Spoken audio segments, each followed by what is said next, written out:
High students, welcome to Piyali's classroom. আজকে চলে এলাম নতুন একটা ভিডিও নিয়ে।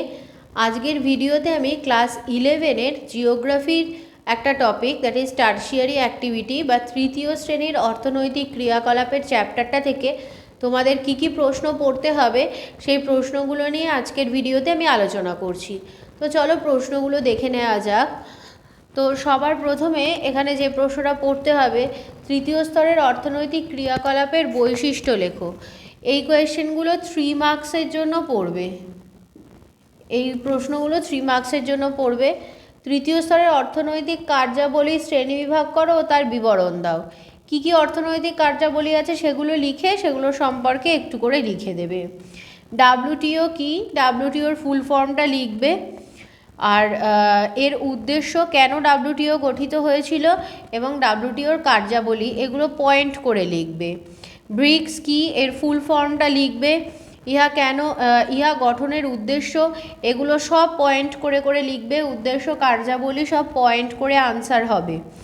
উন্নয়নশীল দেশসমূহে বাণিজ্যিক সংগঠনগুলি কি কি, ইহার বিবরণ দাও। মানে বাণিজ্যিক সংগঠন যেগুলো উন্নয়নশীল দেশের অর্থনৈতিক উন্নয়নের জন্য গঠিত হয়েছে সেই সংগঠনগুলোর নাম লিখবে এবং সেই সংগঠনগুলো কি কাজ করে সেগুলোকে অল্প করে সেইগুলো সম্পর্কে লিখে দেবে। দেশের অর্থনৈতিক উন্নয়নে পরিবহন ব্যবস্থার গুরুত্ব ব্যাখ্যা করো। গুরুত্বটাও পয়েন্ট করেই লিখবে যে পরিবহন ব্যবস্থা দেশের অর্থনীতিকে কিভাবে এগিয়ে নিয়ে যায়, কিভাবে ব্যবসা বাণিজ্য উন্নত হয় পরিবহন ব্যবস্থার দ্বারা। সড়ক পথের শ্রেণীবিভাগ করো, কি কি ধরনের সড়ক পথ হয় সেটা লিখবে।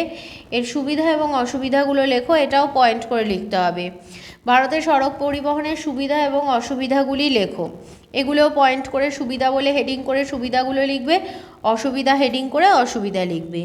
রেল পরিবহনের সুবিধা এবং অসুবিধাগুলি লেখো।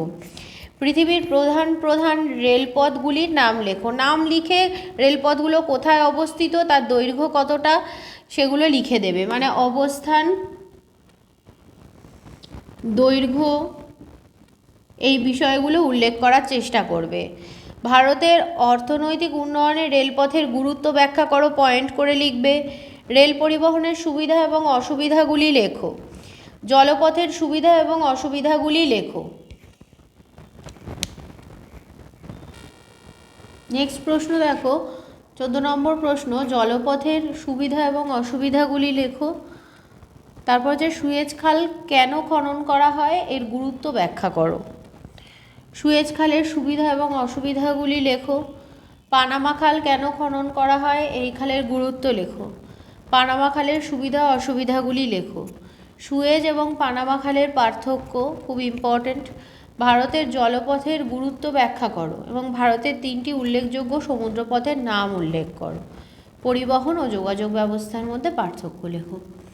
তো এগুলো হলো এই চ্যাপ্টার, এই যেগুলো প্রশ্নগুলো আমি বললাম এই প্রশ্নগুলো এই চ্যাপ্টারটার জন্য খুবই ইম্পর্ট্যান্ট প্রশ্ন।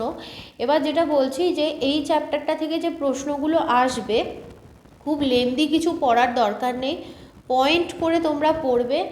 এই প্রশ্নগুলো যেহেতু 3 মার্কসের প্রশ্ন আছে, পয়েন্টে তোমরা 6টা পয়েন্ট লিখতেই পারো, ঠিক আছে।